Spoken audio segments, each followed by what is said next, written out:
Hello everyone, welcome to commerce spotlight by JRF Adda. मैं हूं आपकी एजुकेटर काजल और स्वागत है आप सबका आज के इस सेशन में। आज बेसिकली एक स्ट्रैटेजी वीडियो रहने वाली है। काफ़ी डाउट्स रहते हैं आप लोगों के एंड से कि अब इतना टाइम बचा है, कैसे मैनेज किया जाए। अभी तक हमने कॉन्सेप्ट्स भी ठीक से नहीं पढ़े हैं। और जेआरएफ क्वालिफाई करने की अगर हम बात करें तो अगर आप सेफ स्कोर की बात करें कि कितना स्कोर रहे जिसके अंडर अगर हम हैं या जिसके आसपास हम हैं, मतलब जिसके आसपास है, अंडर तो क्या, जिसके आसपास आप हैं, तो आप अपने आप को सेफ मान सकते हैं कि आपका जेआरएफ क्वालिफाई हो जाए। तो अगर हम रीसेंट ट्रेंड्स को देखें कि जैसे हर साल कट ऑफ इंक्रीज हो रहा है, उस हिसाब से अगर हम देखें तो अगर आप 240 से 250 के बीच में स्कोर नहीं कर रहे हो तो चांसेस हैं कि आप शायद जेआरएफ क्वालिफाई नहीं कर पाओगे। तो अपना टारगेट आप एटलीस्ट, मैं 240 प्लस, या मैं कहूँ अगर एब्सोल्यूट टारगेट में अगर आपको दूं कि क्या होना चाहिए, वो होना चाहिए 250, कि आपको पेपर 1 पेपर 2 दोनों मिलाकर 250 स्कोर करना है। पेपर 1 पेपर 2 मिलाकर हम बात कर रहे हैं, ताकि आप जो है अपने आपको सेफ आंसर की चेकआउट करने के बाद आप देख सको कि ठीक है, मेरा स्कोर 250 या 245 240 के आसपास बन रहा है। It means that you are going to qualify JRF, क्योंकि कितना भी हाई कट ऑफ जाएगा तो फिलहाल तो इतना हाई नहीं जाएगा कि 250 क्रॉस कर जाए। तो 250 जो है आपका एम होना चाहिए अगर आप दिमाग में एक टारगेट सेट करके चलना चाहते हैं, जो कि होना भी चाहिए एक टारगेट कि मुझे इतना तो स्कोर करना ही है। ये आपका काफ़ी सेफ स्कोर रहने वाला है। आप 250 टारगेट करेंगे तब जाके कहीं 244 240 238 तक आपका स्कोर पहुंचता है। ठीक है, अगर हम बात करें कि अब ये चीज़ होगी कैसे, तो पेपर 1 पेपर 2 दोनों मिलाकर आपको करना है। तो सबसे पहले तो ये ध्यान रखना है कि आप एक ही दिन में बहुत कुछ करें और थोड़ा थोड़ा करके डेली करें, वो ज़्यादा इंपॉर्टेंट होता है। तो हार्डवर्क से ज़्यादा इंपॉर्टेंट है कंसिस्टेंसी। अगर आप डेली पढ़ रहे हैं, डेली थोड़ा थोड़ा प्रैक्टिस कर रहे हैं, डेली एमसीक्यूज लगा रहे हैं, डेली कॉन्सेप्ट्स को रिवाइज कर रहे हैं, वो ज़्यादा इंपॉर्टेंट है, ना कि हफ्ते में एक दिन बैठे, 2 दिन बैठे, 3 दिन बैठे और उसी दिन सब कुछ पढ़ना है। तो हार्डवर्क से प्रायोरिटाइज कीजिए कंसिस्टेंसी को, क्योंकि वही आपको जेआरएफ दिला सकता है।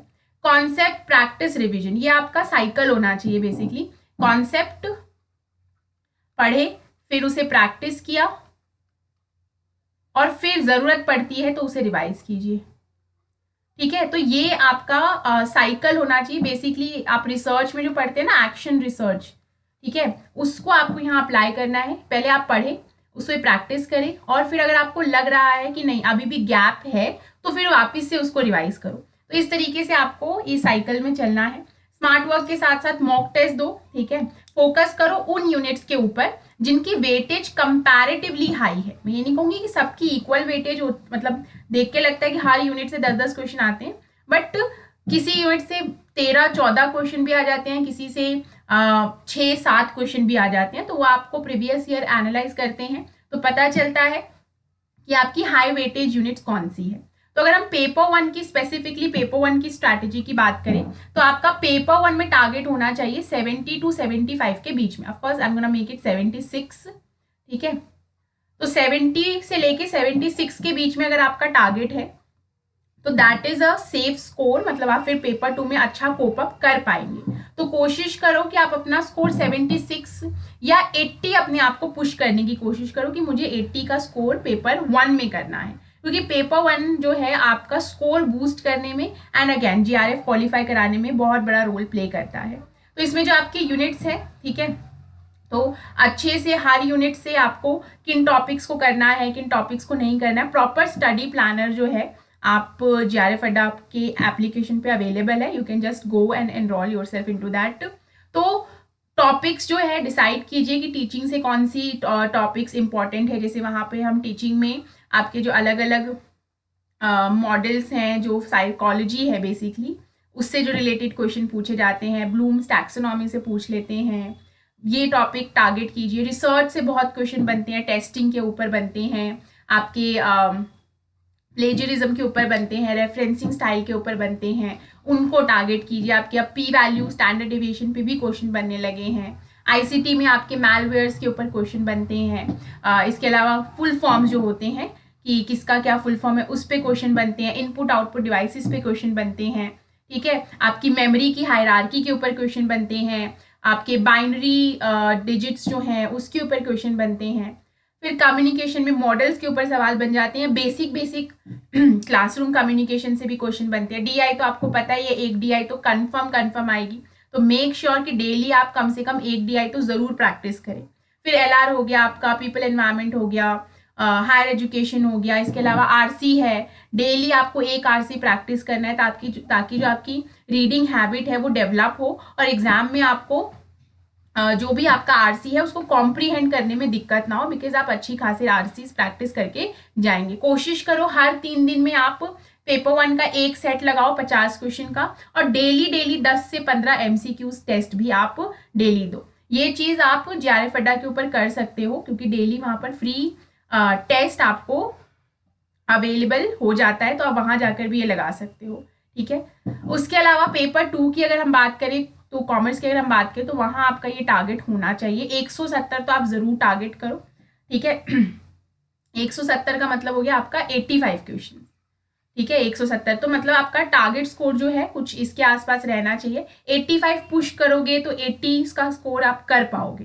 ठीक है, ये आप समझो कि मैं आपको वो बता रही हूँ जहां तक आपको अपने आप को जरूर पुश करना है। ठीक है, तो इसमें आपकी अप्रोच जो है कैसी होनी चाहिए कि अगर आपको पता है कि आपका थ्योरेटिकल पोर्शन स्ट्रांग है या आपका प्रैक्टिकल पोर्शन स्ट्रांग है, अगर आपको लगता है आपका प्रैक्टिकल पोर्शन बहुत स्ट्रांग है, तो जो यूनिट्स जैसे आपका बिजनेस फाइनेंस हो गया, स्टैटिस्टिक्स हो गया, तो जो यूनिट्स अकाउंटिंग हो गया जहाँ से प्रैक्टिकल क्वेश्चन बनते हैं उनको आप ज़रूर प्रैक्टिस कीजिए, वहाँ से क्वेश्चन ज़रूर लगाइए, क्योंकि आप फिर उस टॉपिक को और स्ट्रॉन्ग कर पाएंगे और कॉन्क्रीट होगा, तो आपका एक्यूरेसी एग्जाम में बढ़ जाएगा।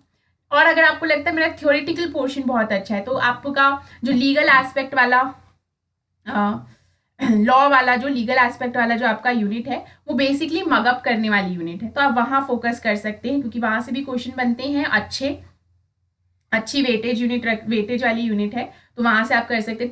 टैक्सेशन में कर सकते हो, क्योंकि वहाँ पे भी मगअप करने को काफ़ी कुछ मगअप करने की चीज़ें हैं। आपके DTAA में, एग्रीकल्चर में सेक्शन याद करो, डिडक्शन याद करो, एग्जेम्पशन याद करो। ठीक है, तो ये सारे आपको अपनी अप्रोच ना कस्टमाइज करनी पड़ेगी। देखो, कोई रेडीमेड अप्रोच तो होती नहीं है कि मैंने ये कहा और आप same as it is implement कर लेंगे, आपको कस्टमाइज करना पड़ेगा। मैं आपको एक वे थ्रू दे रही हूँ, एक गाइड दे रही हूँ कि आप कैसे ये चीज़ कर सकते हैं। ठीक है, अप्रोच क्या होनी चाहिए, PYQs और फॉर्मूला का नोट्स तो आपको ज़रूर बनाना चाहिए। आपको जो भी फॉर्मूले वाली यूनिट्स हैं, आपको एक चीट शीट रेडी करनी चाहिए। ये चीट शीट में सारे फॉर्मूलाज होंगे, चाहे बिजनेस फाइनेंस की हम बात करें तो बिजनेस फाइनेंस में जितने फॉर्मूलाज यूज होते हैं, कॉस्ट ऑफ इक्विटी निकालने के लिए, डिविडेंड निकालने के लिए, मार्केट प्राइस ऑफ शेयर निकालने के लिए, कुछ भी आपके cost of preference shares, cost of debt, कुछ भी निकालने के लिए आपको जो फॉर्मूले यूज होते हैं वो आपका एक ही शीट के ऊपर सब कुछ होना चाहिए, ताकि लास्ट मोमेंट पे आप सिर्फ उसे एक स्कैन करके भी जाएं तो आपको चीज़ें याद रहे, या डेली भी आप उसे एक स्कैन कर लें तो आपको याद रहे। ऐसे ही अकाउंटिंग ऑडिटिंग वाले जो यूनिट है, आपकी अकाउंटिंग के जितने फॉर्मूलाज हैं सब एक जगह होने चाहिए, ताकि आप वन स्कैन में उसको रिवाइज करें, और डेली आप उसे रिवाइज करेंगे तो ऑफकोर्स आपके दिमाग में छप जाएगा। ऐसे ही स्टैटिस्टिक्स के लिए, ऐसे ही बाकी आपकी जो प्रैक्टिकल यूनिट्स हैं जिसमें प्रैक्टिकल पोर्शन आता है, क्योंकि आएगा ये प्रैक्टिकल कॉस्ट ऑफ कैपिटल से जनरली हर बार एक क्वेश्चन देखने को मिलता है। अब स्टैटिस्टिक्स से भी प्रैक्टिकल क्वेश्चन बनने लगे हैं। अब आपको कैसे आने वाले जो 50 दिन है बेसिकली उसको कैसे आप डिवाइड करोगे, तो आपका पहला 20 दिन तो अगर आप कॉन्सेप्ट नहीं ठीक से पढ़ पाए तो पहले 20 दिन आप उन टॉपिक्स को छांटो जो आपको ज़रूर पढ़ने हैं, और उनको आप लेकर कॉन्सेप्ट को बिल्ड करो। डेली पेपर 1 पेपर 2 बैलेंस करके चलो, 3 से 6 घंटे।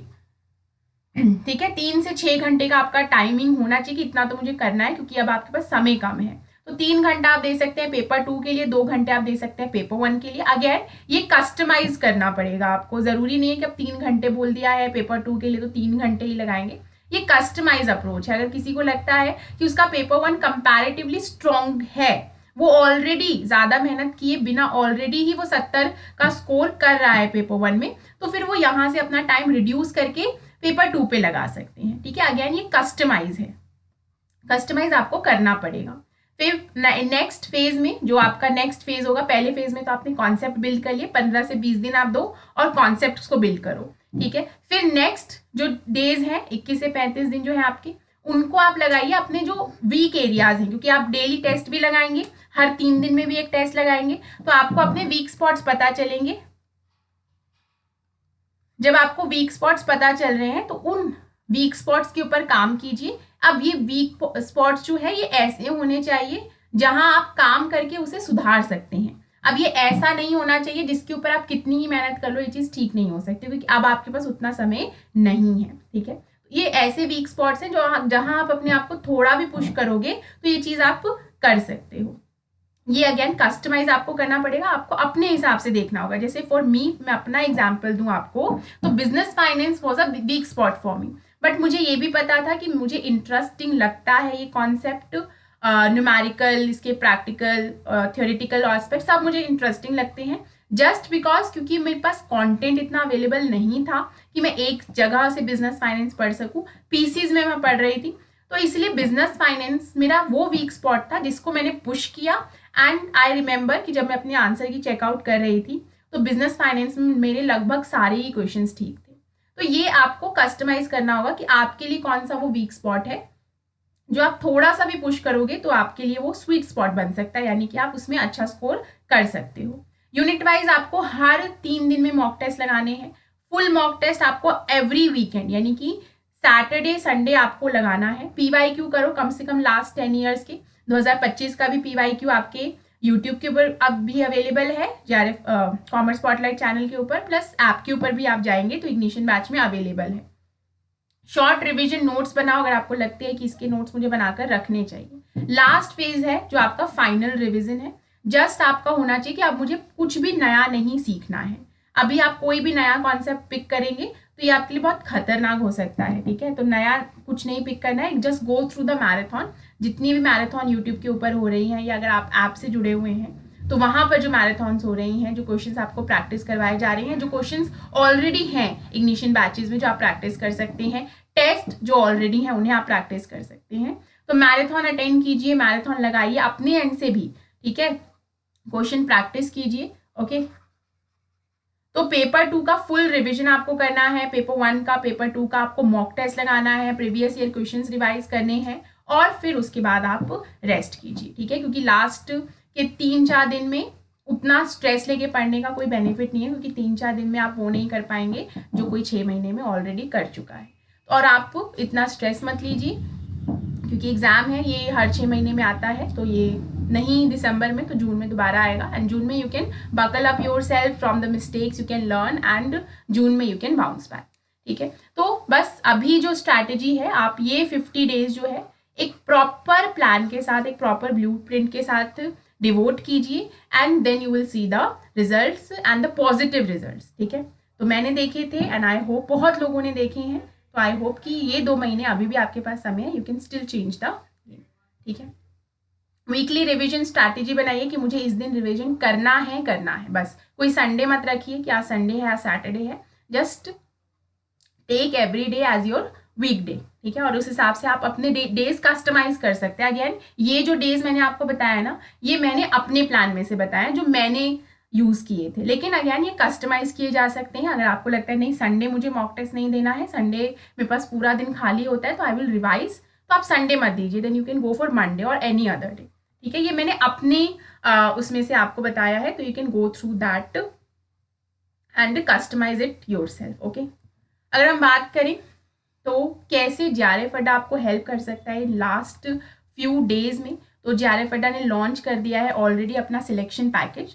ठीक है, आप उसे जाकर भी, उसमें स्टडी प्लानर भी है, वो जाकर भी देख सकते हो। अब ये हमेशा याद रखना कि कैसे गोल अचीव किए जाते हैं, क्या स्टेप्स हैं।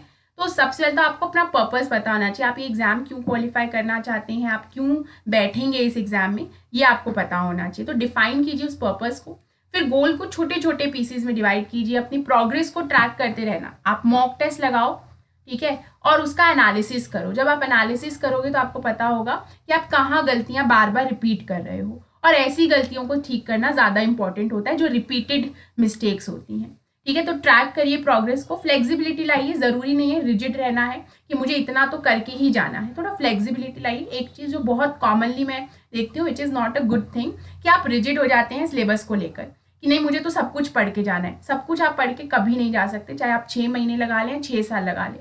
ये सिलेबस ऑलरेडी वही सिलेबस है जो आप अपनी ग्रेजुएशन, मास्टर्स, 11th 12th में पढ़ चुके हैं। फिर भी आप क्यों पढ़ रहे हैं? बिकॉज 6 महीने में आप वो 5 साल की तैयारी नहीं कर सकते। तो don't be rigid about the syllabus कि मुझे इतना करना है या इतना नहीं करना है। थोड़ा फ्लेक्सिबिलिटी लेकर आइए, चीज़ें ट्राई करिए। अगर आपको लगता है हो रहा है तो वेल एंड गुड, बट नहीं हो रहा है तो उसे छोड़ भी दो, ठीक है। और फिर जो छोटे छोटे सक्सेस होते हैं प्लीज सेलिब्रेट दैट, क्योंकि वो आपके लिए मोटिवेशन है, ठीक है, दूसरों के लिए नहीं, आपके लिए मोटिवेशन है। तो JRF अड्डा ने अपना सिलेक्शन पैकेज लॉन्च कर दिया है। 14 November is the last date जब आप इसमें एनरोल कर सकते हैं। उसके बाद आप इंडिविजुअली इस पैकेज में एनरोल नहीं कर पाएंगे। इसमें वो सारी चीज़ें अवेलेबल हैं जो इस वक्त आपको या किसी भी एस्पायरेंट को ज़रूरत होती है टू एस दिस एग्जाम। इसमें प्रीवियस ईयर है, मॉक टेस्ट है, आप इग्निशन बैच लगा सकते हैं डिटेल सोल्यूशन के साथ, टेस्ट सीरीज है जिसमें आप अपने आप को एनालाइज भी कर पाएंगे कि कहाँ आप बार बार गलतियाँ कर रहे हैं, ओके। और अगर आप जून 2026 की तैयारी करना चाहते हैं तो JRF अड्डा ने लॉन्च कर दिया है अपना JRF अड्डा gold premium batch, paper 1 paper 2 दोनों के लिए। इस बार का बैच बाकी सभी बैचेस से बहुत डिफरेंट है। Why it is different? First thing first, जो स्टडी प्लानर की हम बात करते हैं कि आपको लास्ट के 30 डेज में, लास्ट के 60 डेज में, 90 डेज में, 180 डेज में कैसी स्ट्रैटेजी रखनी चाहिए, वो proper study plan with topics with the number of hours आपको अवेलेबल कराया जाएगा only on the app with this package. आपको टॉपिक वाइज वीडियो लेक्चर्स मिलेंगे जिनकी रिकॉर्डिंग भी आपके पास होगी, आप कभी भी उन्हें दोबारा देख सकते हैं। लाइव डाउट क्लियरिंग सेशन होंगे, 1-on-1 काउंसलिंग होगी, आपको नोट्स दिए जाएंगे क्लास की PDF के फॉर्म में भी, एंड प्लस हैंडबुक्स भी दी जाएंगी आपके घर तक। प्रीवियस ईयर क्वेश्चंस आपको दिए जाएंगे प्रैक्टिस करने के लिए, ट्रेंड बताया जाएगा ताकि आप अपने आप को जून 26 के एग्जाम के लिए तैयार कर पाएँ कि इस बार क्या पूछा जा सकता है, ठीक है। मॉक टेस्ट दिए जाएंगे डिटेल एनालिसिस के साथ, और इस बार का मॉक टेस्ट बाकी मॉक टेस्ट से बहुत डिफरेंट है because it comes with a progress tracker या आप मॉक ट्रैकर कह सकते हैं, जहां आपको प्रॉपर ट्रैक किया जाएगा कि आप हर मॉक टेस्ट जो दे रहे हैं उसमें आपकी सिर्फ परफॉर्मेंस इस बेसिस पर नहीं एनालाइज की जाएगी कि आपने कितने क्वेश्चन गलत और कितने सही किए। ये भी देखा जाएगा कि आपका लेवल ऑफ कॉन्फिडेंस क्या है, क्या आप आंसर मार्क करते वक्त उन्हें रीटिक करते हैं बार बार, अब वापिस आकर उन्हें चेंज करते हैं आंसर। इफ यस तो आपका कॉन्फिडेंस भी वहां पर चेक होगा, और फिर उसी प्रोग्रेस रिपोर्ट के बेसिस पर जो एजुकेटर आपके लिए अलॉट हुए होंगे वो आपके साथ 1-on-1 काउंसलिंग सेशन लेंगे और आपको बताएंगे कि आपको स्पेसिफिकली क्या चेंज करने की जरूरत है। और इसके साथ जो एक चीज नई है दैट इज CBT, प्रॉपर जो एग्जाम से पहले एग्जाम वाला फील है वो आपके शहर में 4 CBT मोड में टेस्ट कराए जाएंगे, यानी कि कंप्यूटर बेस्ड टेस्ट जो कि एक्चुअल में होता है। प्रॉपर एडमिट कार्ड रिलीज किए जाएंगे, प्रॉपर सेंटर्स अलॉट किए जाएंगे, और वही प्रोसेस फॉलो किया जाएगा जो कि आपके रियल एग्जामिनेशन सेंटर पर किया जाता है, और वैसे ही रिजल्ट्स आपको अनाउंस भी किए जाएंगे। तो आप रियल एग्जामिनेशन फील भी ले सकते हैं अपने शहर में, क्योंकि आपके शहर में 4 CBT मोड में टेस्ट भी अरेंज कराए जाएंगे, ठीक है। तो कॉमर्स के साथ पेपर 1 आप ले सकते हैं एट 1250 पर मंथ, और अगर आप सिल्वर पैकेज लेना चाहते हैं तो आपका बेसिक पैकेज है that comes at 1084 per month, paper 1 and commerce. इसमें आपको हैंडबुक्स नहीं मिलेंगी, लेकिन आपको मॉक टेस्ट जो CBT वाली बात हम कर रहे हैं वो नहीं मिलेगा, बाकी सारी चीज़ें आपको इसमें मिल जाएंगी। मॉक ट्रैकर भी आपको इसमें नहीं दिया जाएगा, बट बाकी सारी चीज़ें इसमें अवेलेबल है, ओके। चलिए, तो आई होप कि आपको स्ट्रैटेजी को लेकर कोई डाउट नहीं होगा। अगर डाउट है तो you can let me know in the comment box, we will definitely try to cater it और सॉल्व इट, ओके। चलिए, तो मिलते हैं हम लोग अपनी किसी नेक्स्ट वीडियो में, तब तक के लिए thank you very much, bye bye, take care.